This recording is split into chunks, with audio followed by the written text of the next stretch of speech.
2026 தமிழ்நாடு சட்டமன்ற தேர்தல் சென்னை மாவட்டம் சேப்பாக் ட்ரிப்ளிகேன் தொகுதி.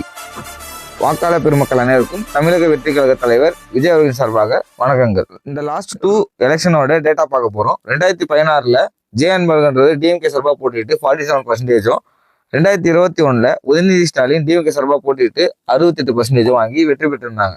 ஆக்சுவலாக இங்கே ஏன் சேப்பாக்க தொகுதி இன்னும் வளருமான்னு எதிர்பார்த்துருக்காங்க. சென்னை சிட்டிக்குள்ள இருந்துட்டு சேப்பாக்க தொகுதியில் இருக்க குடிசை மாற்று வாரியம் பில்டிங் பின்னாடி இருக்க குப்பைகளை கூட இன்னும் வரைக்கும் அகற்ற முடியல. ப்ராப்பரான எக்ஸிக்யூஷன் இல்லை, ப்ராப்பரான டாய்லெட்ஸ் இல்லை, ப்ராப்பரான ஃபெசிலிட்டிஸ் இல்லை. பட் அங்கே இருக்கிறது துணை முதல்வர். ஸோ துணை முதல்வர் தொகுதியில் என்ன பார்த்தீங்கன்னா, லாஸ்ட் டைம் நீங்கள் நம்ப மாட்டீங்க, அவர் துணை முதல்வரானாலும் நீங்கள் பெருமையாக நினச்சிக்கலாம். ஆனால் ஒரு விஷயத்த பாருங்க, 98,000 ஓட்டு தான், 98,000 ஓட்டு விழவே இல்லை அந்த தொகுதியில். அந்த அளவுக்கு இருக்கிற தொகுதி தான் அது. இவ்வளோ நாள் டிஎம்கே அங்கே ஆட்சி செஞ்சிருந்து டிஎம்கேவே கடைசி வரைக்கும் இருந்தால் கூட, ஆனால் அங்கே பாருங்க 98,000 ஓட்டு மக்களுக்கு அவங்க மேலே நம்பிக்கை இல்லை, அதனால ஓட்டே போடலை. ஸோ ஆக்சுவலாக பார்த்தீங்கன்னா இந்த வாட்டி எஸ்ஐஆர் மூலமா 70,000 ஓட்டு ரிஜெக்ட் பண்ணியிருக்காங்க. 1,63,000 ஓட்டில் இந்த வாட்டி டிவிகே சார்பாக கேண்டிடேட் டி செல்வம் நிற்கிறாரு.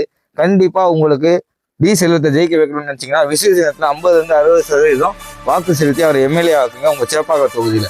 அதுக்கு ப்ராப்பரான நம்ம தமிழக வெற்றி கழகத்தின் விசில் சின்னத்தில், இந்த ப்ராப்பரான சின்னத்தில் உங்கள் ஒரு வீரர் புரட்சி மூலயமா வாக்கு சேகரித்து வாக்கு பெற்று அவரை வெற்றி செய்யுமாறு தாழ்மையுடன் கேட்டுக்கொள்கிறேன்.